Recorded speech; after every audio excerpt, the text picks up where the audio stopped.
ये वाला कर लिया था ना हमने। ठीक है, यहाँ पर ध्यान दो आप।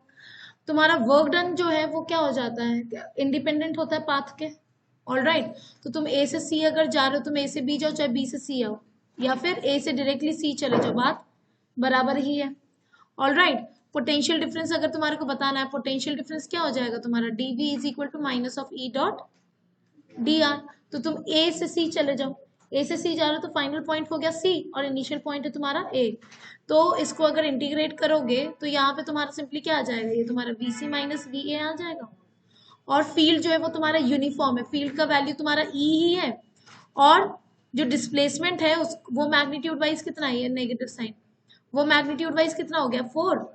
और ई डॉट डी आर, ई तुम्हारा पॉजिटिव एक्स एक्सिस के अलॉन्ग है और हम जहाँ पीछे रहे तो कॉस ऑफ 180 डिग्री, तो ये हो गया तुम्हारा 4 टाइम्स ऑफ ई।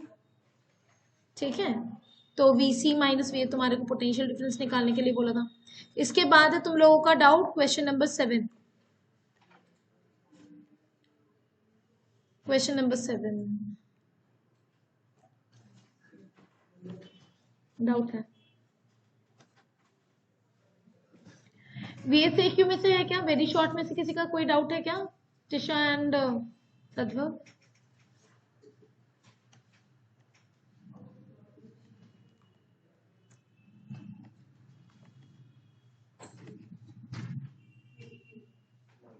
हो गए थे, ठीक है।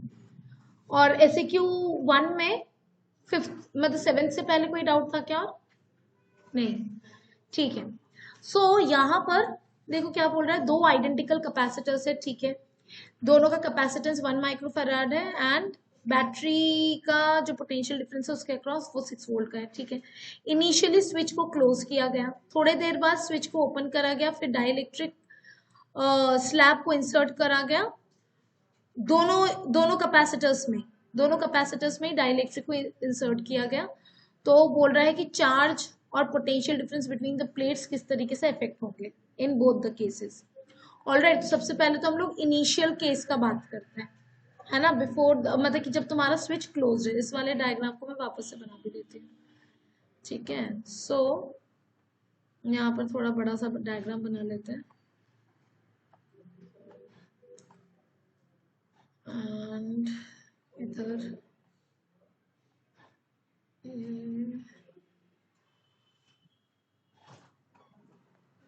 Good evening Babu and Priyanka आगे, प्रियंका आगे आ जाओ, अच्छा ठीक है।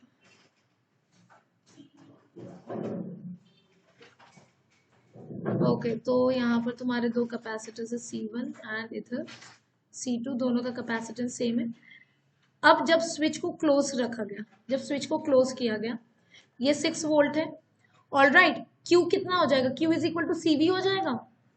दोनों के पास जो है चार्ज सेम होगा, क्यों, क्योंकि दोनों का कैपेसिटेंस सेम है और दोनों के अक्रॉस पोटेंशियल डिफरेंस भी कैसा है, सेम ही है।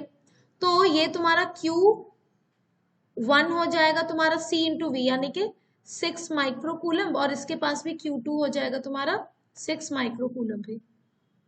कोई डाउट? तो फर्स्ट पार्ट ऑफ द सवाल हो गया हमारा। सेकेंड में क्या बोल रहा है, अब स्टेप बाय स्टेप करेंगे। अब क्या बोल रहा है, स्विच को after some time switch is left open, ठीक है, तो इसको ओपन कर देते हैं, स्विच को ओपन कर दिया। अब अगला क्या हो रहा है, dielectric slab of dielectric constant 3 is inserted to fill completely the space between the two plates of the capacitor, ठीक है, completely fill किया जा रहा है। तो यहां पर हमने डाइलेक्ट्रिक से भर दिया। कापा इज इक्वल टू 3 है, के इज इक्वल टू 3 है। Any doubt?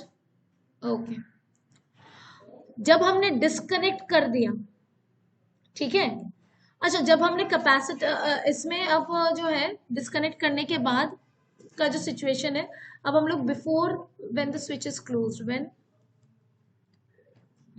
Switch is closed, तब Q1 था तुम्हारा 6 माइक्रोकूलम और Q2 था तुम्हारा 6 माइक्रोकूलम ओनली।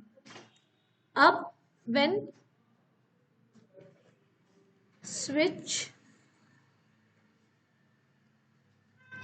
is open, तो C1 डैश कह देते, वो हो गया तुम्हारा 3 टाइम्स ऑफ C1 एंड तो ये हो गया तुम्हारा 3 माइक्रोफैरड, और C2 डैश जो है वो भी हो गया तुम्हारा 3 times of C2 that is 3 microfarad. Agreed, क्योंकि डाइलेक्ट्रिक को हमने इंसर्ट करा है। कोई डाउट किसी को? ओके, अब चार्जेस के बारे में बात करते हैं, ठीक है। अब मेरे को ये बताओ, सब लोग ध्यान से देख करके मुझे बताओ कि किसमें तुम्हारा चार्ज सेम रहेगा, अनचेंज रहेगा? दोनों में से कौन से केस में चार्ज जो है वो अनचेंज रहेगा? कौन बोल रहे? C1 प्रियंका। यस, सब लोग, बाकी लोग भी बताओ किसमें तुम्हारा चार्ज अनचेंज रहेगा? अभिजय, तुम्हारा सॉल्व हुआ था ये वाला? तुमरे?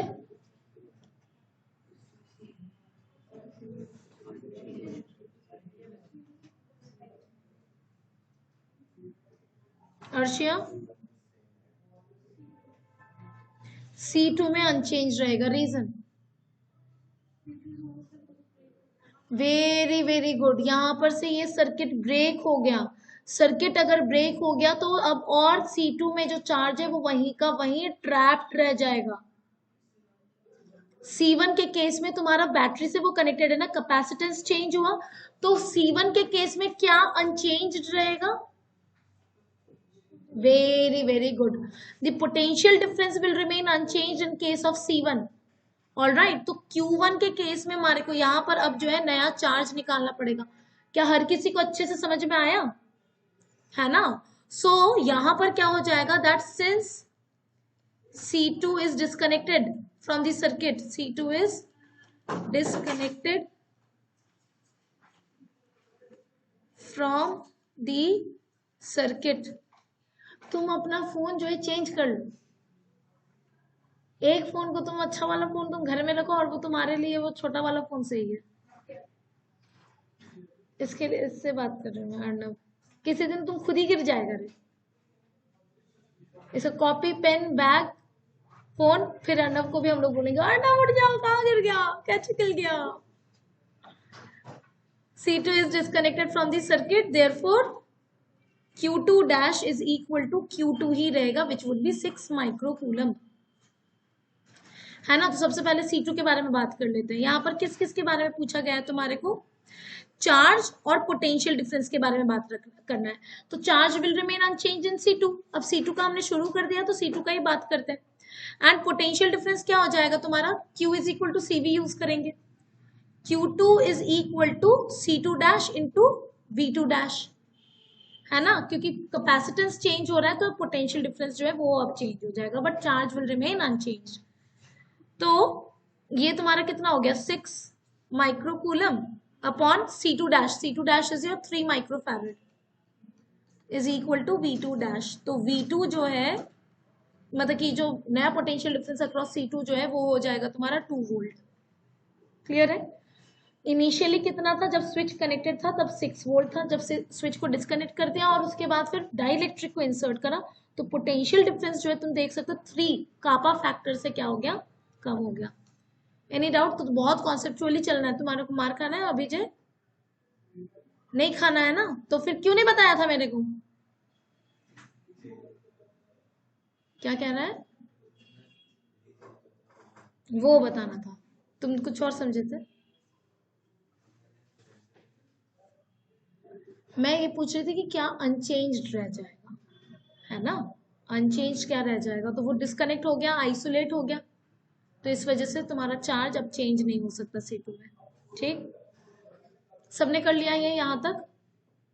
अब हम लोग बात करेंगे C1 के बारे में, है ना। Since C1 remains connected to the battery, therefore V1 dash will remain V1 only, which would be equal to 6 volt. तो पोटेंशियल नहीं चेंज हो रहा है, कैपेसिटेंस चेंज हुआ, तो चार्ज को क्या होना पड़ेगा? चेंज होना पड़ेगा। यानी कि बैटरी का देखो, बैटरी का पर्पस क्या है कि वो तब तक काम करेगा जब तक तुम्हारा potential difference across the battery जो होगा वही तुम्हारा कैपेसिटर के अक्रॉस रहेगा। तो उसके पास तो ऑप्शन है ना चार्ज का फ्लो करवाने का, तो वो कैपेसिटर के अक्रॉस प्लेट्स के बीच में चार्ज को तब तक फ्लो करवाएगा जब तक पोटेंशियल डिफरेंस सेम ना हो जाए। All right, so Q1 dash would be equal to C1 dash into V1 only. तो बेसिकली क्या हो जा रहा है, क्यू भी जो है वो K टाइम्स से इंक्रीज हो जा रहा है क्योंकि कैपेसिटेंस K टाइम्स से इंक्रीज हो गया। तो ये हो गया तुम्हारा 3 माइक्रोफैरड इंटू 6 वोल्ट ओनली, तो ये हो गया तुम्हारा 18 microcoulomb. Is this point clear? यही वाला चीज तुम्हारे को वैल्यू वाइज है, तो यहाँ पे वैल्यू वाइज हमने निकाल लिया, अदरवाइज तुम्हारे को कापा के टर्म्स में भी पूछा जा सकता है। एक सवाल हमने करा भी था, है ना, SEQ2 में जो था, दोनों में से कोई एक करवाया था मैंने तुम्हारे को, कि दोनों करवाया था, फिर ध्यान नहीं है क्या बेटा? इसका फोर्थ, अच्छा हाँ, उसमें तुम्हारा फोर्थ और फिफ्थ में से फिफ्थ करवाया था मैंने, फोर्थ करवा दिया था, फिफ्थ हो गया था, और मतलब दोनों मतलब इन शॉर्ट हो गए ना। ओके, नेक्स्ट हमारा कौन सा डाउट था इसमें? और कोई डाउट नहीं है SAQ1 में?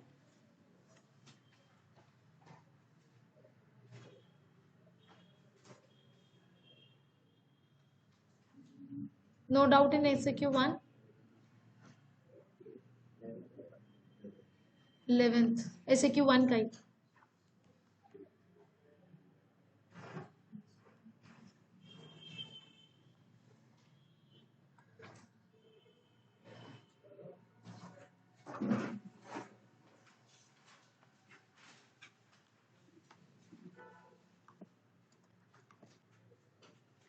फोकस इधर।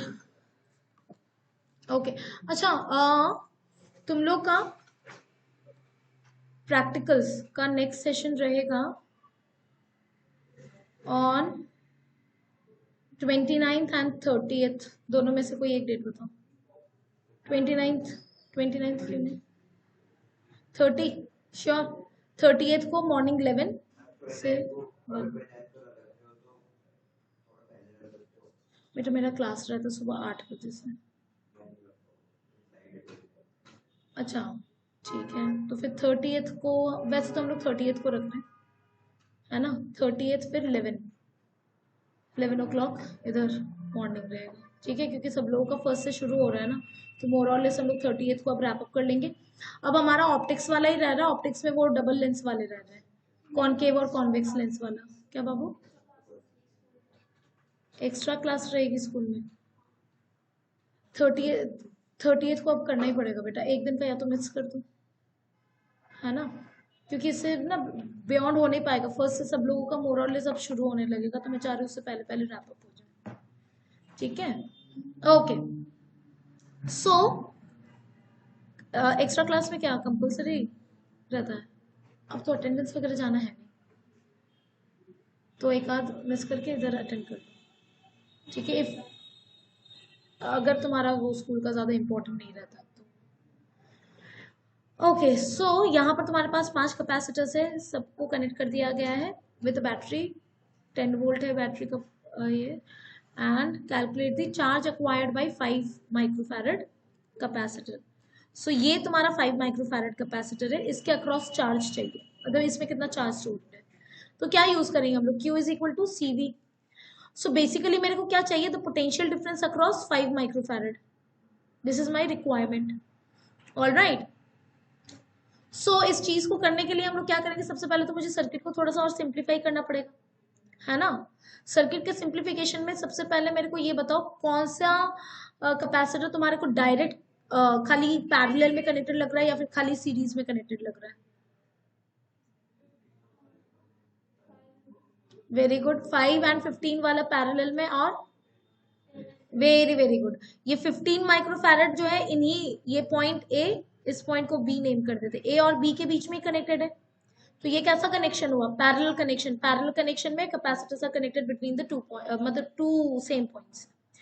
सो ये यहाँ पर से ए बी और इस पॉइंट को नेम कर देते हैं सी, तो ये तुम्हारा 20 माइक्रोफैरड ए और सी के बीच में, और इसके बीच में तुम्हारा 10 वोल्ट तो है ही, उसके अलावा ए और बी के बीच में क्या आ गया 15 + 5 पैरेलल में है, तो हम लोग ऐड करेंगे, ये हो गया तुम्हारा 20 माइक्रोफैरड, ये तुम्हारा पॉइंट ए है, फिर ये तुम्हारा पॉइंट बी आ गया। यहाँ पर भी तुम्हारा ये 10 और 10 कैसा है, पैरेलल में ही है, दोनों ही बी पॉइंट के अक्रॉस कनेक्टेड है, और ये पॉइंट सेम ही है ना, वायर से कनेक्टेड है, तो ये भी तुम्हारा 20 माइक्रोफैरड हो गया। Any doubt? अब जो है ए और सी के बीच का पोटेंशियल डिफरेंस कितना है, 10 वोल्ट है ना, इसके अक्रॉस तुम्हारा बैटरी तो डायरेक्टली कनेक्टेड है, मतलब सर्किट के केस में ना बहुत अच्छे से तुम्हारे को सर्किट को ऑब्जर्व करना रहेगा। अब जो है मेरे को क्या चाहिए, 5 माइक्रोफैरड में अगर चार्ज स्टोर चाहिए, मुझे किन पॉइंट्स के बीच का पोटेंशियल डिफरेंस चाहिए था, ए और बी। यहां पर भी ए और बी के बीच का पोटेंशियल डिफरेंस निकाल सकते हैं, ए और सी के बीच का potential difference is 10 volt, and ऊपर वाले रास्ते में अगर जाओगे, इधर भी 20 माइक्रोफैरड, इधर भी 20 माइक्रोफैरड, तो पोटेंशियल डिफरेंस क्या रहेगा, इक्वल हो जाएगा, यानी कि ए और बी के बीच का potential difference would be 5 volt, B और सी के बीच में और भी 5 वोल्ट, तो ए और बी के बीच का पोटेंशियल डिफरेंस कितना आ गया हमारे पास, 5 वोल्ट। Any doubt? सो यहाँ पर लिख सकते हो कि क्यू जो मतलब कि तुम्हारे क्या चाहिए, ए और बी के बीच का पोटेंशियल डिफरेंस चाहिए था, तो B A B would be equal to 5 volt, therefore Q is equal to कितना हो जाएगा, 5 माइक्रोफैरड इंटू 5 वोल्ट, तो ये आ गया तुम्हारा 25 माइक्रोकूलम। Any doubt anyone?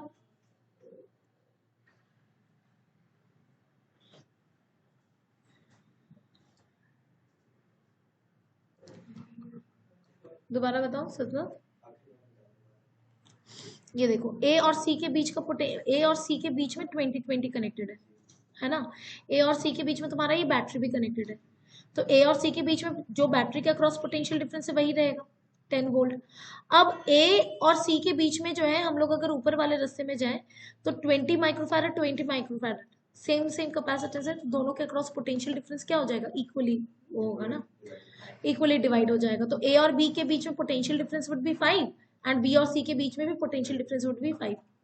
ए और बी के बीच में जो पोटेंशियल डिफरेंस तुम्हारा 5 वोल्ट का है, ए और बी के अक्रॉस ही तुम्हारा 15 और 5 माइक्रोफैरड कनेक्टेड है, तो इन दोनों के अक्रॉस भी तो पोटेंशियल डिफरेंस तुम्हारा 5 वोल्ट का ही होगा। क्लियर है?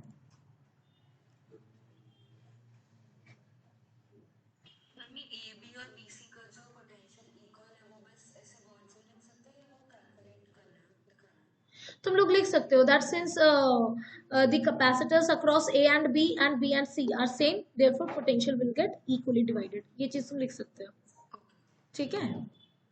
Okay, so question number 11 we are done with. और कोई डाउट SAQ1 में? So we are done with SAQ1। SAQ2 शुरू करें फिर क्या? चैप्टर 3 का तो मैं डिस्कस करूंगी, और साथ में ये भी हुआ था कि इधर तुम्हारा डाउट डिस्कशन होगा।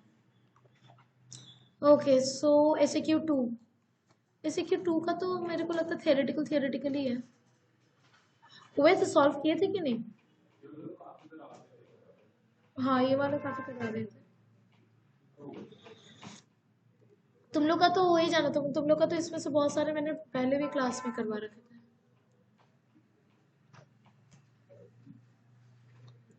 Any doubt anyone?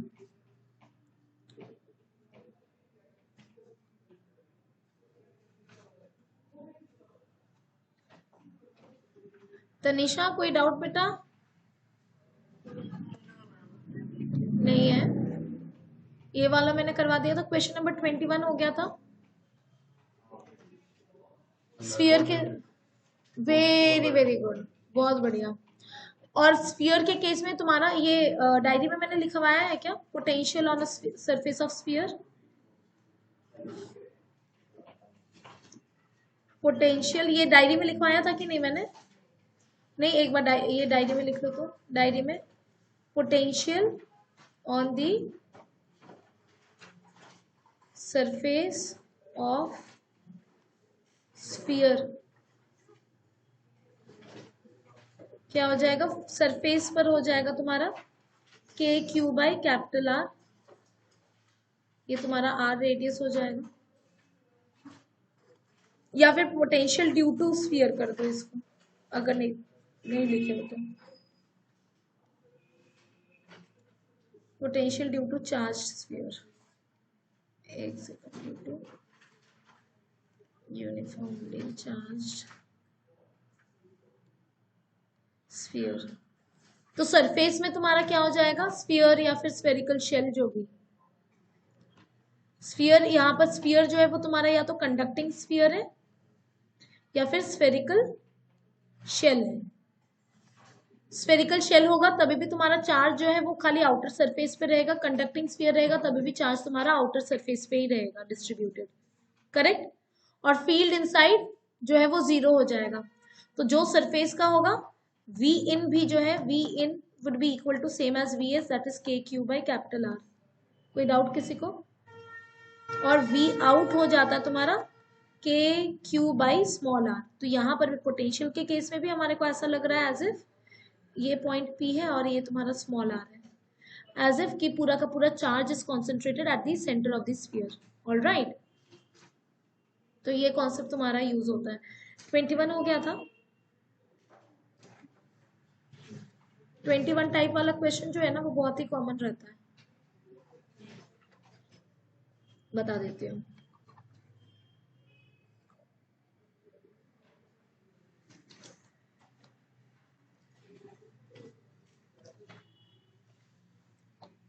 चैप्टर 3 का होम असाइनमेंट में मेरे को बताओ किस किस को थियोरेटिकल वाला पेपर मिल गया है। थियोरेटिकल वाला तुम लोग सब लोगों को मिल गया है। एमसीक्यू वाला किस किस को मिल गया है? एमसीक्यू वाला भी मैंने दे दिया तुम्हारे थर्ड, अच्छा तुमने कलेक्ट कर लिया था, तुम लोगों को मैंने दे दिया था। एमसीक्यू वाला किस किस का रह रहा है? प्रवीत को भी मिल गया होगा, खो दिया तुमने फिर से, उस दिन मैंने सबको दिया था। तुम्हारा रह रहा है अर्शिया 1 2, उधर प्रियंका, तुम्हारे को भी मिल गया था ना प्रियंका उस दिन, ठीक है। 1 2 3 एंड 4 4 लोगों का रह रहा है एमसीक्यू वाला। मैं एक सेकंड रिमाइंडर लगा लूं।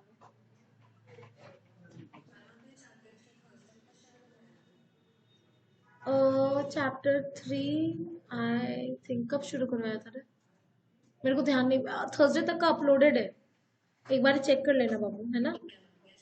हाँ एक सेकंड में पहले रिमाइंडर लगा लूँ। एमसीक्यू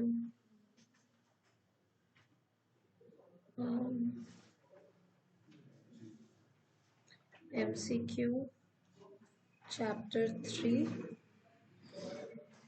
4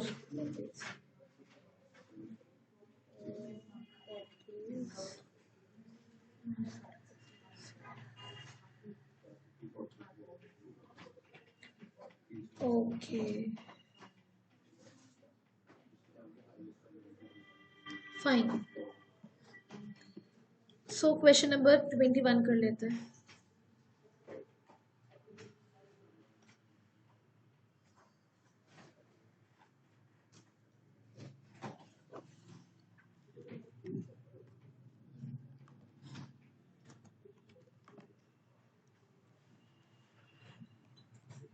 ओके यहाँ पर क्या बोल रहा है, तुम्हारे पास n ड्रॉप्स है, सबका साइज सेम है, सब पे चार्ज सेम है। They coalesce to form a bigger drop. तो how will the following vary with respect to single small drop. एक सिंगल स्मॉल ड्रॉप के रिस्पेक्ट में हमारे को बात करना है। तो n ड्रॉप्स मिल करके 1 बिग ड्रॉप फॉर्म हो रहा है ना। सो अगर सिंगल ड्रॉप में चार्ज तुम्हारा Q था, 1 स्मॉल ड्रॉप में तुम्हारा चार्ज अगर Q था, तो बिग ड्रॉप में तुम्हारा चार्ज टोटल कितना हो जाएगा? ठीक है, ये तो तुम्हारा स्ट्रेट फॉरवर्ड सा है। ऑल राइट, पोटेंशियल का बात करते हैं अब हम लोग। पोटेंशियल के केस में क्या हो जाएगा तुम्हारा, छोटे ड्रॉप का, एक स्मॉल ड्रॉप का अगर हम लोग बात करें, फॉर स्मॉल ड्रॉप अगर हम लोग बात करें, स्मॉल ड्रॉप का रेडियस हमने मान लिया स्मॉल r। ऑल राइट, ये सारा सबको तुम्हारे को लिखना रहेगा। Let small v let v small r small q be the potential, charge and radius of the small drop respectively, है ना। ये सब तुम्हारे को लिखना रहेगा। सो फॉर स्मॉल ड्रॉप क्या हो जाएगा, k small q by r। अब इसको मिल n ऐसे ड्रॉप्स मिल करके क्या बन रहा है, एक बड़ा ड्रॉप बन रहा है। सो बड़ा ड्रॉप का पोटेंशियल को लेटर से मैंने v डैश कॉल कर दिया एंड बड़ा ड्रॉप का रेडियस को I am calling capital R. तो ये हो जाएगा के capital Q divided by capital R. अब कैपिटल क्यू तो मुझे स्मॉल क्यू के टर्म्स में पता है, कैपिटल आर को भी मुझे क्या चाहिए, स्मॉल आर के टर्म्स में चाहिए। अब यहां पर क्या हो रहा है, तुम्हारा एन ऐसे ड्रॉप्स मिल करके, एन छोटे ड्रॉप्स मिल करके एक बड़ा ड्रॉप बन रहा है, तो दोनों केसेस में तुम्हारा वॉल्यूम सेम रहेगा। ठीक है, बस। So N times of 4/3 pi small R cube would be equal to 4/3 pi capital R cube. ठीक है, इस तरीके का कॉन्सेप्ट आएगा अभी जो इसमें भी, तुम्हारा फ्लूइड्स में भी आएगा। अच्छा, आज ही करा था, है ना। सो ये 4/3 पाई 4/3 पाई उड़ा। सो यहाँ पर से कैपिटल आर क्या आ जा रहा है तुम्हारा, N to the power 1/3 into small R. अब इसको तो ये तुम्हारा कंपेयर हो जाएगा, ये क्या हो जाएगा, K N times of small Q divided by N to the power 1/3 R. ठीक, तो n का पावर क्या हो गया, n का power 2/3 times K Q by R. तो v डैश जो है वो आ जा रहा है तुम्हारा n to the power 2/3 times the v, है ना, the potential on the surface of one small drop. Compare करने के लिए बोला था, तो तुम्हारा क्या आ जाएगा, factor of n to the power 2/3 से चेंज होगा। ठीक है, क्या जनरल फॉर्मूला टाइप हो गया ये, है ना। अब तुम्हारे को क्या पूछा अगला, capacitance. Capacitance of a spherical isolated sphere क्या हो जाता है, 4 पाई एप्सिलॉन नॉट आर। तो छोटे वाले ड्रॉप का सी हो जाएगा तुम्हारा 4 pi epsilon not small R, और सी डैश हो जाएगा 4 pi epsilon not capital R. Capital R को क्या लिख दोगे again, N to the power 1/3 into small R. तो ये हो जाएगा तुम्हारा N to the power 1/3 times C. Clear है। तो यहाँ जब भी इस तरीके का सवाल आ जाता है ना, ड्रॉप्स मिलकर के एक ड्रॉप बन रहा है, वॉल्यूम, एक बड़ा ड्रॉप तुम्हारा डिवाइड हो रहा है, अगेन वॉल्यूम कंजर्व, और उसके बाद तुम्हारा नॉर्मल डायरेक्ट फॉर्मूला बेस्ड रहेगा। क्लियर है, यस। कहाँ नहीं समझ में आया, कौन सा सेकंड पार्ट, पोटेंशियल वाला ना। बड़े वाले स्फीयर में तुम्हारा टोटल चार्ज कितना हो गया, n times of small Q, क्योंकि n ड्रॉप्स मिलकर के बन रहे थे। रेडियस का वैल्यू, यहाँ पर रेडियस का वैल्यू कैसे निकाला वो समझ में आया, यस और नो। बेटा हमने वॉल्यूम इक्वेट करा है, यहाँ पर क्या समझ में नहीं आया, तो जो तुम्हारा n ड्रॉप्स का वॉल्यूम होगा उतना ही वॉल्यूम होगा ना बड़े वाले ड्रॉप का भी, है ना। अगर तुम पानी, अगर तुम मान लो अगर पानी के n ड्रॉप्स है, वो सारे मिलकर के एक बड़ा ड्रॉप अगर बन रहा है, तो दोनों का वॉल्यूम क्या रहेगा, टोटल वॉल्यूम सेम रहेगा ना, बस। तो वॉल्यूम को इक्वेट करा है, n ड्रॉप्स का टोटल वॉल्यूम कितना हो जाएगा, n इंटू एक छोटा ड्रॉप का volume 4/3 small R cube, 4/3 pi small R cube. And अब ये n ड्रॉप्स मिलकर के क्या बन गया, एक बड़ा ड्रॉप, तो इसका वॉल्यूम कितना हो गया, 4/3 capital R cube, 4/3 pi capital R cube. बस यहाँ पर कैपिटल आर और स्मॉल आर में रिलेशन आया, कैपिटल आर को स्मॉल आर के टर्म्स में पुट कर दिया ताकि हम लोग अच्छे से रिलेट कर सके। क्लियर हो गया अच्छे से, बड़े आगे। Okay, so second chapter we are done with this chapter. इसके एमसीक्यू वगैरह में कोई डाउट किसी को, करंट इलेक्ट्रिसिटी शुरू करें, है ना। ओके, सो ये वाला तो हमारा हो गया। करंट इलेक्ट्रिसिटी में देखो, ये ईएमएफ वाला जो है ना वो तुम्हारा एकदम डायरेक्ट फॉर्मूला बेस्ड रहेगा। चार्ज किसका एमसीक्यू का है, सेकंड चैप्टर के एमसीक्यू में डाउट, थर्ड वाले का तो हम लोग, हाँ हाँ, एमसीक्यू का डाउट पूछना चाह रहा है, अच्छा उसमें डाउट है, पूछो। मैंने नहीं भेजा है तुम्हारे को,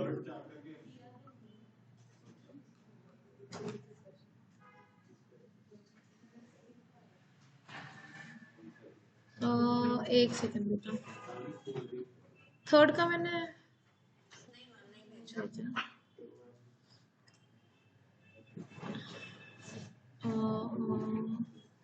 एक सेकंड रुक जाओ बाबू, मैं अभी भेज रही हूँ।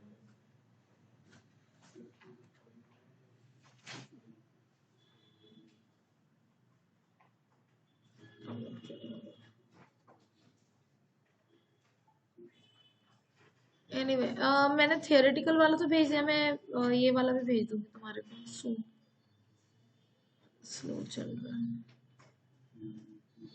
कहाँ है?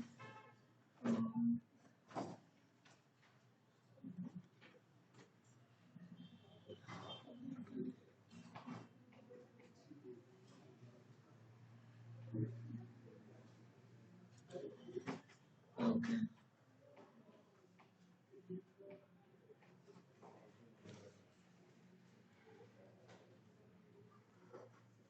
ऑलराइट।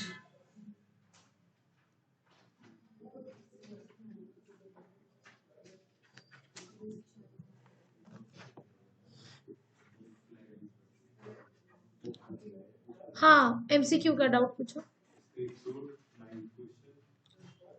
इसका 9th में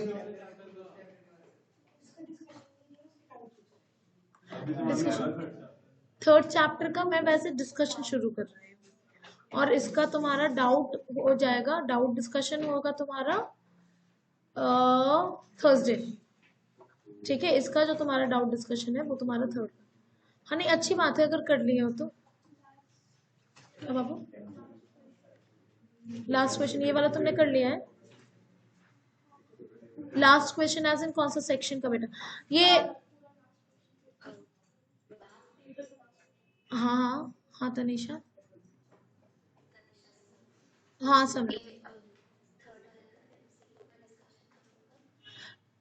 एमसीक्यू थियोरेटिकल और न्यूमेरिकल सारा का डिस्कशन हो जाएगा तुम्हारा ऑन थर्सडे।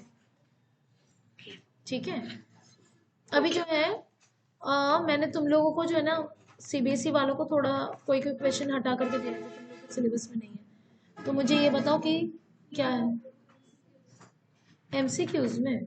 अच्छा, अब एक थियोरेटिकल वाला एक बार मैं तुम्हारा डिस्कशन शुरू करवा देती हूँ। ठीक है, डाउट डिस्कशन वाले दिन ही हम लोग फिर कर लेते डाउट्स, है ना?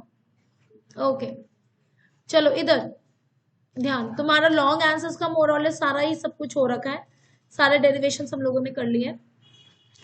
ठीक है, इसमें से हम लोग कौन सा करें? इसमें से जो है ना ये वाले को तुम कट कर सकते हो, ये वाला थोड़ा सा लेंदी है। ऑल राइट, तो इस वाले क्वेश्चन को रहने दे सकते हो। ठीक है, हाँ मतलब कि यहाँ देखो ये वाला होगा तुम्हारा, ये क्या कहते हैं किरचॉफ्स वगैरह ही लगाना है। ओके देखो यहाँ पर कैसा सा है ये सर्किट, सब लोग यहाँ पर ध्यान दो। यहाँ पर तुम्हारा लेटर से टोटल करंट आई फ्लो कर रहा है। ऑल राइट, अब जो है यहाँ पर सिमेट्री का हम लोग यूज करने वाले हैं। ये वाला सर्किट जो है ऊपर से जैसा दिख रहा है उसी तरीके से लेफ्ट साइड में नीचे से सिमिलर सा ही नजर आ रहा है हमारे को। क्लियर है? सो यहाँ पर अच्छा, यहाँ पर जो है तुम्हारा व्हीट स्टोन नहीं यूज होगा। 10/5 इज योर 2 ये वाला रेशियो, और इधर क्या 5/10 है।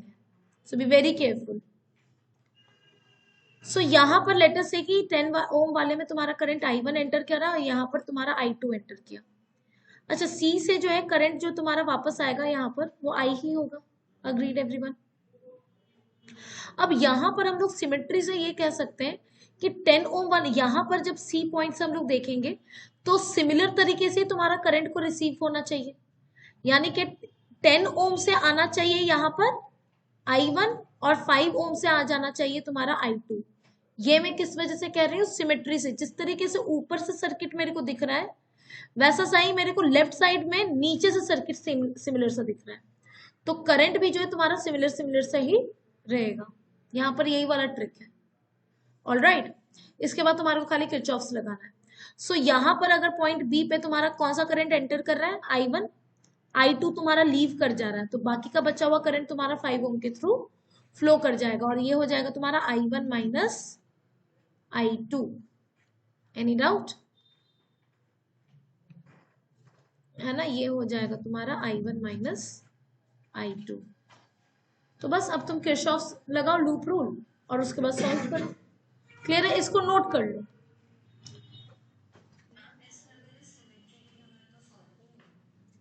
और लेंदी हो जाएगा बेटा, तो और ज्यादा अननोन्स आ जाएंगे ना।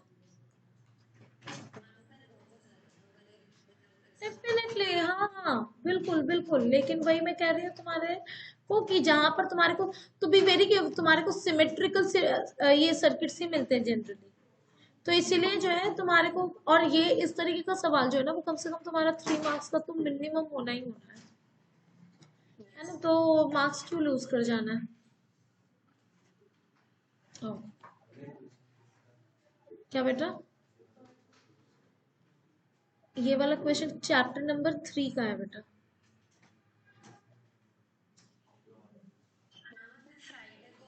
अच्छा मैंने, क्या बाबू, नहीं नहीं फ्राइडे को नहीं बुलाया था, ये वैसे तुम्हारा एनसीईआरटी में है।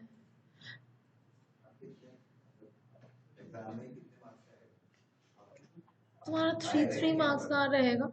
देखो ये वाला ना जनरली इतना ये थोड़ा सा शायद से लेंदी रहता है, मतलब ऐसा अगर तुम सिमेट्रिकली कर लोगे तो कोई दिक्कत नहीं आएगा, तो करके रखो, पता रहे एक सिमेट्रिकल सवाल।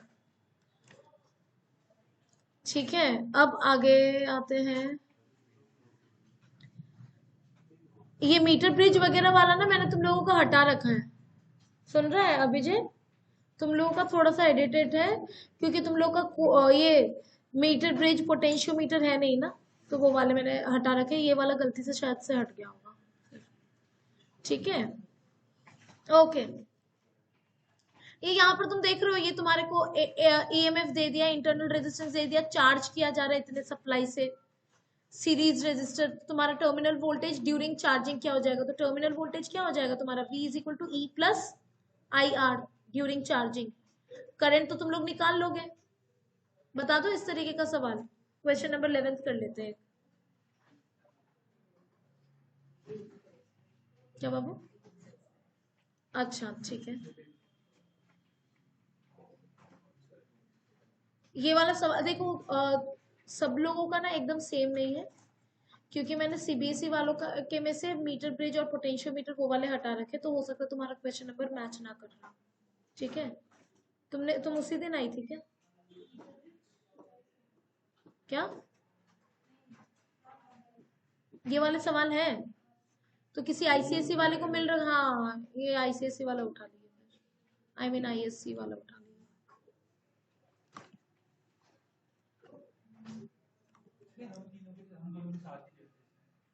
हाँ इसीलिए आईएससी वाला किसी कोई बचा हुआ है क्या, तुम अपना वाला अचिन को दे दो, ठीक है, थियोरेटिकल वाला, और फिर मैं तुम्हारा एक निकाल करके ले आऊंगी। ठीक, चलो, सो अब इधर ध्यान। सो एक स्टोरेज बैटरी है ऑफ ईएमएफ 8 वोल्ट, है ना, एंड इसका इंटरनल रेजिस्टेंस जो है वो है तुम्हारा 0.5 ओम, इसको चार्ज किया जा रहा है बाय 120 वोल्ट डीसी।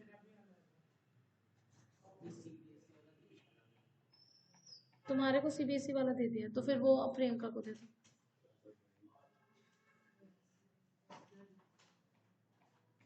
तुम्हारा कौन सा, तुम्हारा इसमें ये वाला नहीं है, एक बार दिखा दो लो। ठीक है, तुम्हारा मीटर ब्रिज पोटेंशियोमीटर वाले सवाल है ना तुम्हारा, बस ठीक है, ओके। अभी यहाँ पर ध्यान। सो जब इसको चार्ज किया जा रहा है तो मेरे को इस बैटरी में करंट को क्या करवाना पड़ेगा, एंटर करवाना पड़ेगा, कहाँ से, पॉजिटिव टर्मिनल से एंटर करवाना रहेगा। तो हम लोग सोर्स को कैसे कनेक्ट करेंगे, सोर्स वोल्टेज को यहाँ पर सोर्स वाले का भी हम लोग क्या रखेंगे, पॉजिटिव रखेंगे टर्मिनल, तभी जाकर के तो सोर्स वोल्टेज की वजह से, मतलब कि जो तुम्हारा सोर्स है उसका पोटेंशियल, उसका जो पोटेंशियल डिफरेंस वो प्रोवाइड कर रहा है सर्किट को, वो ज्यादा है। और मुझे, मेरा पर्पस क्या है, इसको चार्ज करवाना मेरा पर्पस है, इसीलिए मुझे क्या करवाना पड़ेगा, मेरे को समझ में आ रहा है कि इसका, इसके वजह से जो करंट है वो डोमिनेटिंग रहेगा, जो तुम्हारा सोर्स है उसके वजह से। और साथ में और क्या यूज किया गया है, using a series resistor of 15.5। ठीक है, तो एक और सीरीज रेजिस्टर है जो कि 15.5 ओम का है। यहाँ पर तुम्हारे से क्या पूछा है, the terminal voltage of the battery during charging, terminal voltage of the battery, इन दोनों पॉइंट्स के बीच का हमारे को क्या चाहिए, द पोटेंशियल डिफरेंस। कोई डाउट किसी को? सो इन दोनों के बीच का पोटेंशियल डिफरेंस, यहाँ पर ये समझ में आ रहा है कि तुम्हारा करंट ऐसा फ्लो होगा, है ना।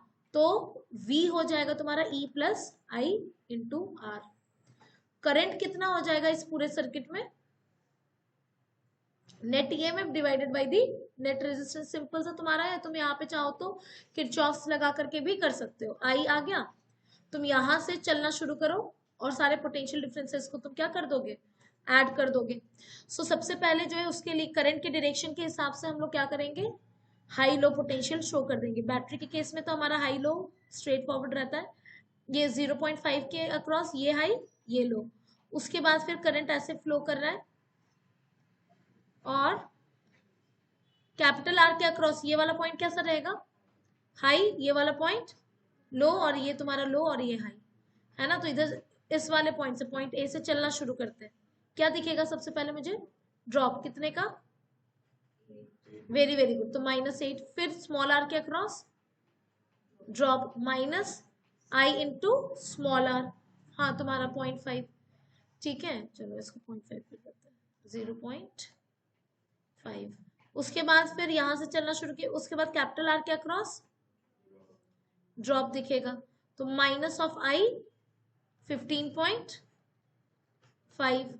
आगे सोर्स के across plus 120 is equal to 0।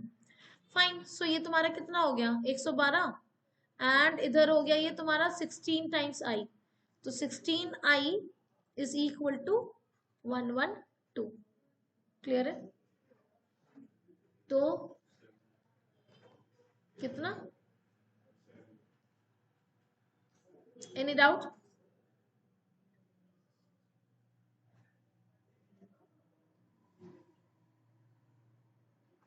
ठीक है, हमारे को क्या निकालना है, हमारे को निकालना है द टर्मिनल वोल्टेज। अब ये ध्यान देना, यहाँ पर मैंने टर्मिनल वोल्टेज के केस में खाली 0.5 ओम को इंक्लूड करा।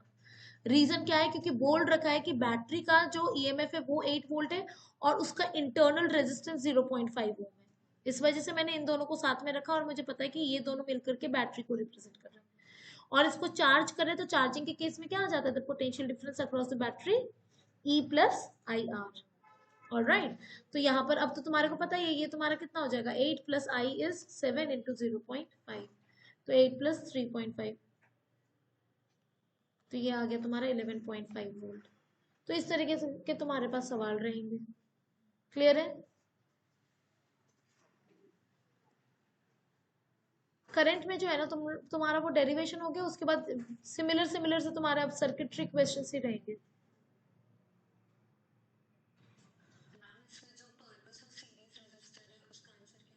पर्पस ऑफ सीरीज रेजिस्टर, अच्छा ये ताकि तुम्हारा बहुत हाई करंट ना फ्लो करने लग जाए और मतलब सर्किट फिर डैमेज हो जाएगा ना।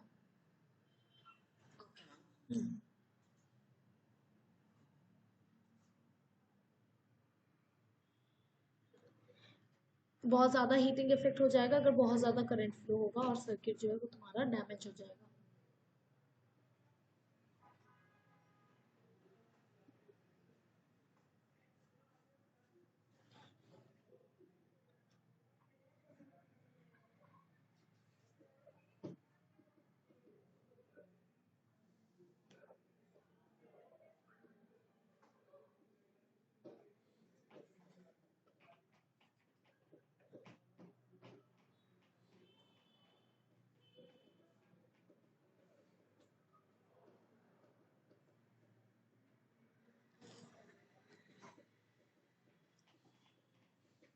डन एवरीवन,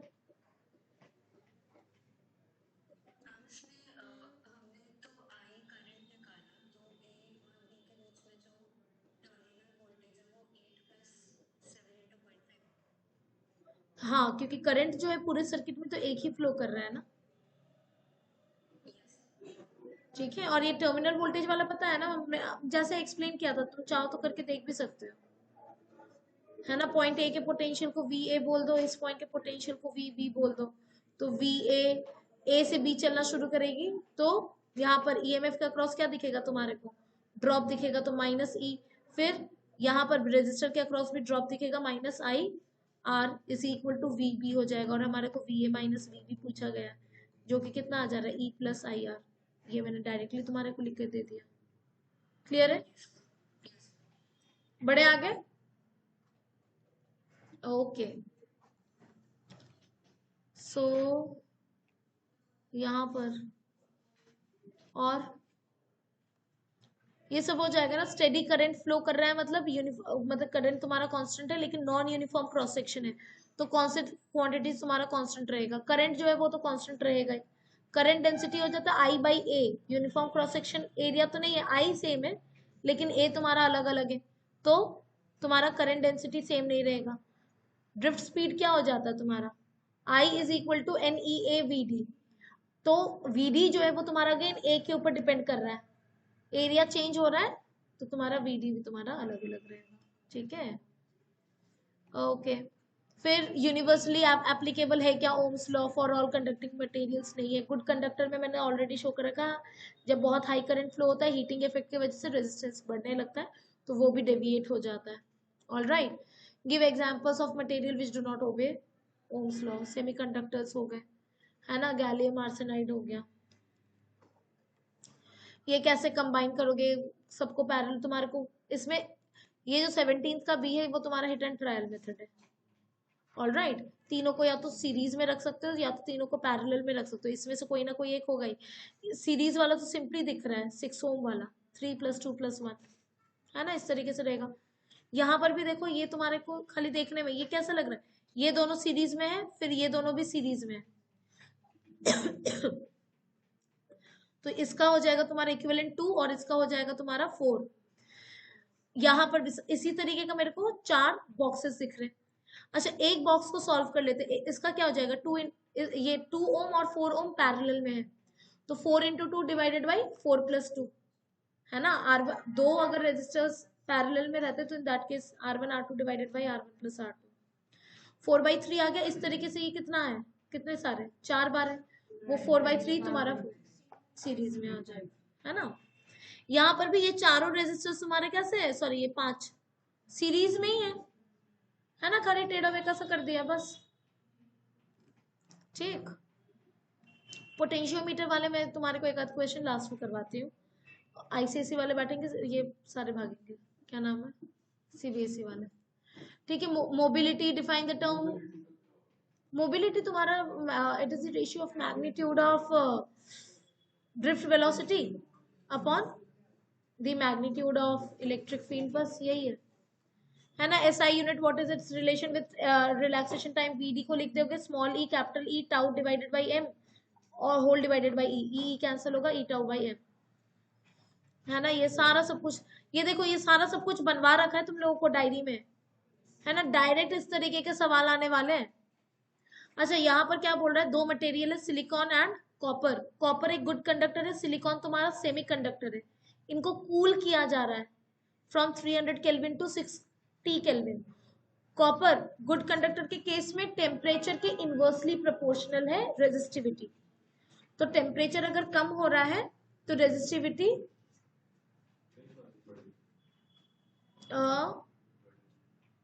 हाँ, टेम्परेचर अगर तुम्हारा कम हो रहा है, एक सेकेंड, टेम्परेचर बढ़ेगा तो रेजिस्टिविटी बढ़ेगा। हाँ मैंने कुछ अजीब बोला,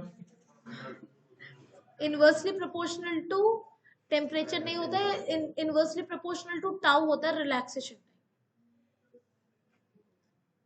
माफी माफी, नहीं नहीं मैंने ही गड़बड़ बोला था। सुनो, rho is equal to M by क्या आ गया था, एन ई टाउ। देखो तो यही था कि N E square tau, N E square tau. तो तुम्हारा टेम्परेचर अगर कम हो रहा है तो रिलैक्सेशन टाइम क्या हो जाएगा, रिलैक्सेशन टाइम बढ़ेगा। रिलैक्सेशन टाइम बढ़ेगा तो रेजिस्टिविटी क्या होगा, कम होगा फॉर गुड कंडक्टर। लेकिन सिलिकॉन जो है वो कैसा है तुम्हारा, एक सेमीकंडक्टर है, तो टेम्परेचर अगर कम होगा तो कम इलेक्ट्रॉन्स कंडक्शन बैंड में जंप करेंगे। अब तो सेमीकंडक्टर के बारे में हमारे को आइडिया है, यहाँ पर जो है तुम्हारा कंडक्टिविटी मतलब वहां पर का फिजिक्स जो है वो थोड़ा सा डिफरेंट है। तो टेम्परेचर अगर कम होगा तो कम इलेक्ट्रॉन्स जंप करेंगे कंडक्शन बैंड में, तो उसके वजह से उसका कंडक्टिविटी कम होगा तो रेजिस्टिविटी बढ़ेगा। तो बी वेरी केयरफुल, सिलिकॉन और जर्मेनियम तुम्हारे को दिया हुआ रह सकता है, तो ये जो है वो ये तुम्हारा सेमीकंडक्टर है, तो यहाँ पर तुम्हारा कॉन्सेप्ट ऑफ सेमीकंडक्टर आ जाएगा। क्लियर है? Okay, next define the current sensitivity of galvanometer, ये नेक्स्ट चैप्टर में आ जाएगा। ठीक है, ये relation between terminal voltage E I and R, ये सारा सब कुछ हम लोगों ने कर रखा है। ठीक है, ये तुम्हारा स्लोप, यहां पर ध्यान देना अगेन, V वर्सेस I का ग्राफ अगर है हमारे पास, V वर्सेस I का ग्राफ का जो स्लोप है वो हमारे को क्या दे देता है, resistance, slope is equal to R, लेकिन I वर्सेस V का ग्राफ वुड बी 1/R, है ना, I बाई V तुम्हारे को दे देगा, तो इसका स्लोप वुड बी 1/R, यानी कि जिसका स्लोप ज्यादा उसका रेजिस्टेंस कम। तो T1 वाले के केस में तुम्हारा स्लोप ज्यादा है तो रेजिस्टेंस कम, रेजिस्टेंस कम मतलब टेम्परेचर क्या होगा, T1 कम होगा, कम टेम्परेचर कम रेजिस्टेंस, ज्यादा टेम्परेचर ज्यादा रेजिस्टेंस। ओके, ये तुम्हारा सिमिलर सिमिलर से अगेन, ये कलर कोड वाला तो हट गया है, मुझे पता नहीं तुम लोग को दे तो नहीं दिया मैंने, है ना। ओके, हाँ बाबू, इंग्लिश की क्लास है, चलो ठीक है, रैपटअप ही है। यहाँ पर तुम्हारा एकदम डायरेक्ट से सवाल है। स्टेडी स्टेट में तुम ध्यान रखना, जिस ब्रांच में तुम्हारा कैपेसिटर है उस ब्रांच में करंट फ्लो ही नहीं करेगा, तो इस पूरे में तुम्हारा करंट नहीं फ्लो करेगा, तो उसके हिसाब से तुम्हारे को करना है। ठीक है, ऑलराइट, ये सब तुम्हारा इसी का है, क्या कहते हैं, ये किरचॉफ्स लॉ, सारे में इन सब में तुम्हारा किरचॉफ से यूज होगा, वो मैं कह रही थी। ठीक है, ऑलराइट, तुम्हारे जो भी डाउट्स रहते हैं नेक्स्ट क्लास में मेरे से पूछ लेना। ये वाला मैंने तुम्हारे को बताया था इस तरीके का वेरिएशन, E1 एंड E2 को सेम सेंस में लगाया, उल्टे सेंस में लगाया। अच्छा, हाँ उसमें भी करा। ऑलराइट, सो आज का क्लास इधर ही समाप्त होता है।